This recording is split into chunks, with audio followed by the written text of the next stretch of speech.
कि मैं आपकी सेवा नहीं कर पाऊंगा। मैं उनसे क्षमा मांगता हूं कि मुझे पता तो चलेगा आपको कष्ट है, मुझे जानकारी तो मिलेगी, लेकिन मैं आपको सहाय नहीं कर पाऊंगा। बुजुर्गों की माफी मांगता हूं, लेकिन राजनीतिक स्वार्थ की वृत्ति की दीवारें बुजुर्गों की सेवा करने से रोक रही है। और आज मुझे इस बात का बहुत संतोष है कि आयुष्मान योजना का विस्तार हो रहा है। देश के हर बुजुर्ग की नजर इस कार्यक्रम पर है। चुनाव के समय मैंने गारंटी दी थी कि तीसरे कार्यकाल में 70 वर्ष से ऊपर के सभी बुजुर्गों को आयुष्मान योजना के दायरे में लाया जाएगा।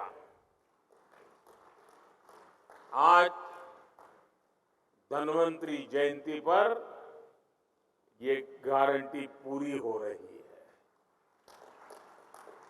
अब 70 वर्ष से अधिक उम्र के देश के हर बुजुर्ग को अस्पताल में मुफ्त इलाज मिलेगा। ऐसे बुजुर्गों को आयुष्मान वय वंदना कार्ड दिया जाएगा।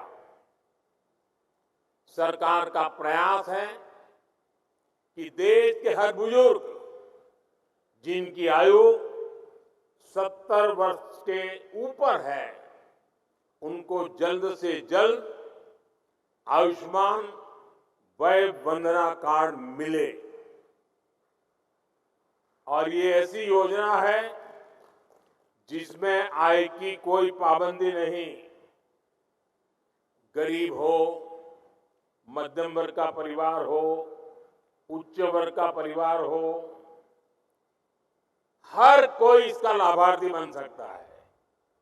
जो इस योजना का लाभ लेना चाहता है, इस देश का नागरिक, वो इसका लाभ अगर 70 साल से ज्यादा उम्र है ले सकता है। हर बुजुर्ग चिंता से मुक्त हो, वो स्वस्थ जीवन जिए, स्वाभिमान के साथ जीवन जिए। ये योजना इसके लिए मील का पत्थर साबित होगी। घर के बुजुर्ग के पास आयुष्मान वय वंदना कार्ड होगा तो परिवार के खर्चे भी कम होंगे, उनकी चिंता भी कम होगी। मैं इस योजना के लिए सभी देशवासियों को बधाई देता हूं और 70 साल से ऊपर के सभी बुजुर्गों को मैं भी यहां से प्रणाम करते हुए वय वंदना करता हूं। लेकिन साथ साथ मैं दिल्ली के 70 साल के ऊपर के जितने बुजुर्ग हैं और पश्चिम बंगाल के 70 साल के ऊपर के जितने बुजुर्ग हैं, उनसे क्षमा मांगता हूं कि मैं आपकी सेवा नहीं कर पाऊंगा। मैं उनसे क्षमा मांगता हूं कि मुझे पता तो चलेगा आपको कष्ट है, मुझे जानकारी तो मिलेगी, लेकिन मैं आपको सहाय नहीं कर पाऊंगा। और कारण, दिल्ली में जो सरकार है और पश्चिम बंगाल में जो सरकार है, वो इस आयुष्मान योजना से जुड़ नहीं रही है। अपने राजनीतिक स्वार्थ के लिए अपने ही राज्य के बीमार लोगों के साथ जुल्म करने की वृत्ति, ये प्रवृत्ति मानवता की दृष्टि से किसी भी तराजू पर खरी नहीं उतरती है। और इसलिए मैं पश्चिम बंगाल के बुजुर्गों की माफी मांगता हूं, मैं दिल्ली के बुजुर्गों की माफी मांगता हूं। देशवासियों की तो सेवा कर पा रहा हूं, लेकिन राजनीतिक स्वार्थ की वृत्ति की दीवारें मुझे दिल्ली के बुजुर्गों की सेवा करने से रोक रही है, पश्चिम बंगाल के बुजुर्गों की सेवा करने से रोक रही है। और मेरे लिए ये राजनीतिक पहलू से मैं बोल नहीं रहा हूं, भीतर एक दर्द होता है कि जिस दिल्ली से मैं बोल रहा हूं,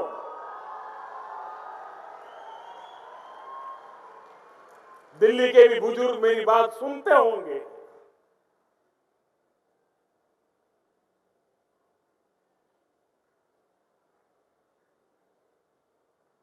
मेरे दिल में कितना दर्द होता होगा।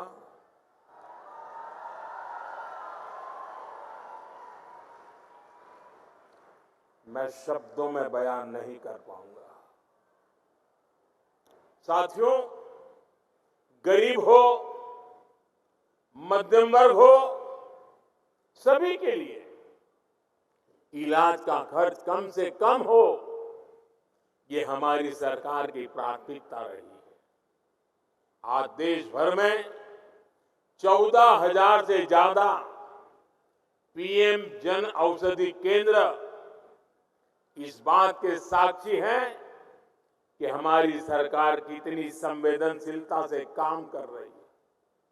जन औषधि केंद्रों पर 80% डिस्काउंट पर दवाइयां मिलती है।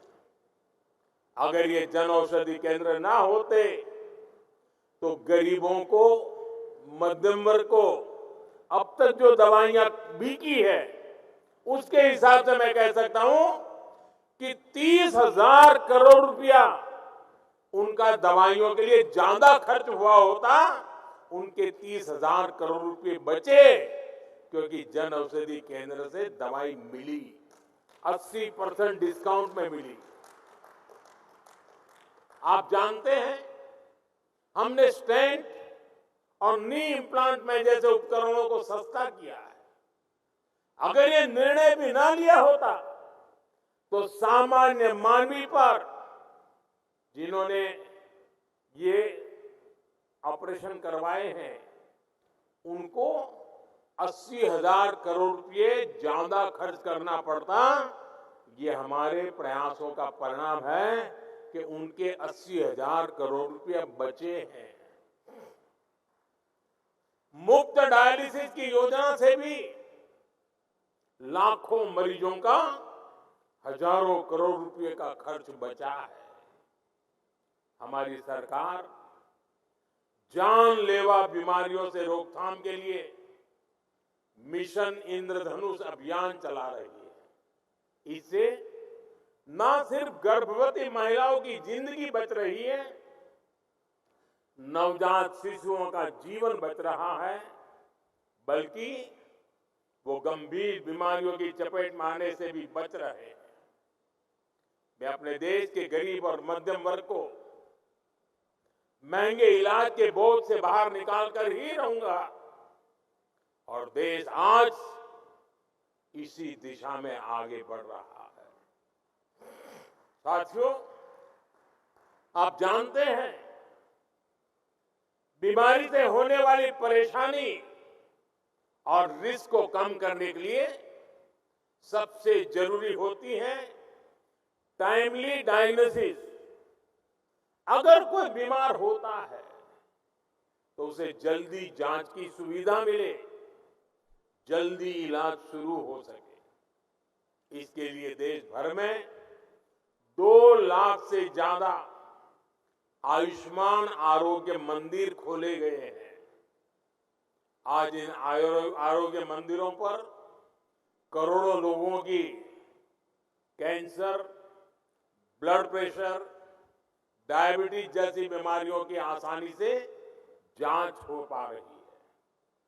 आसानी से जांच की वजह से लोगों का इलाज भी समय पर शुरू हो रहा है और समय पर शुरू हुआ इलाज भी लोगों के पैसे बचा रहा है।